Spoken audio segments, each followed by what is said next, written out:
Digital అరెస్టులు ఉమ్మడి చిత్తూరు జిల్లాను వణికిస్తున్నాయి. వృద్ధులు టార్గెట్గా సైబర్ కేటుగాళ్లు రెచ్చిపోతున్నారు. ఫోన్లు సిబిఐ అధికారుల పేరుతో బెదిరించి అందిన కాడికి దోచేస్తున్నారు. అరెస్టులకు భయపడి బాధితులు లక్షల్లో ముట్టజెపుతున్నారు. ఉమ్మడి చిత్తూరు జిల్లాను సైబర్ నేరగాళ్లు టార్గెట్ చేస్తున్నారు. సరికొత్త వ్యూహాలతో మోసాలకు తెగబడుతున్నారు. డిజిటల్ అరెస్టుల పేరుతో బెదిరించి డబ్బు దండుకుంటున్నారు. మొన్న తిరుపతిలో వృద్ధురాలి నుంచి 2.5 కోట్లు లూటీ చేశారు. ఆ ఘటన మరవక ముందే సిబిఐ అధికారుల పేరుతో బెదిరించి డబ్బు కొట్టేస్తున్న ముఠాను పోలీసులు పట్టుకున్నారు. మదనపల్లి పట్టణానికి చెందిన కృష్ణవేరమ్మకు ఆగస్టు 28న ఫోన్ చేసిన ఆగంతకులు బెంగళూరు సిబిఐ అధికారులుగా పరిచయం చేసుకున్నారు.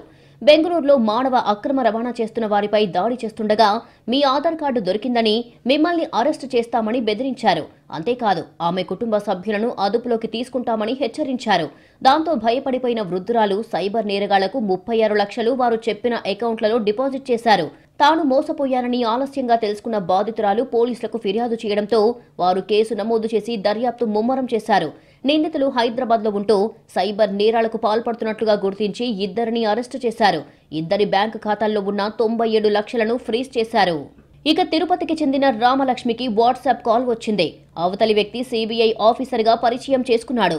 మీరు మనీ లాండరింగ్ కేసులో ఇరుక్కొని డిజిటల్ అరెస్ట్ అయ్యారని బెదిరించారు. మనీ లాండరింగ్ చేసిన డబ్బును వెంటనే చెల్లించాలని ఒత్తిడి చేశారు. దాంతో భయపడిపోయిన బాధితురాలు 2.5 కోట్లు వారు చెప్పిన ఖాతాకు బదిలీ చేసింది. ఆ తర్వాత మోసపోయారని గుర్తించి పోలీసులకు ఫిర్యాదు చేసింది. అయితే ఉమ్మడి చిత్తూరు జిల్లాలో 2019 నుంచి సైబర్ చీటింగ్ కేసుల సంఖ్య పెరుగుతుండడం ఆందోళన కలిగిస్తోంది. 2017లో 5, 2018లో 13 సైబర్ కేసులు నమోదైతే ఆ తర్వాత నుంచి ప్రతి ఏడాది కేసుల నమోదు సంఖ్య పెరుగుతూ వస్తోంది. 2019లో 31, 2020లో 59, 2021లో 52, 2022లో 57, 2023లో 58, 2024లో 250 సైబర్ కేసులు, ఈ ఏడాది 300కు పైగా కేసులు రికార్డయ్యాయి.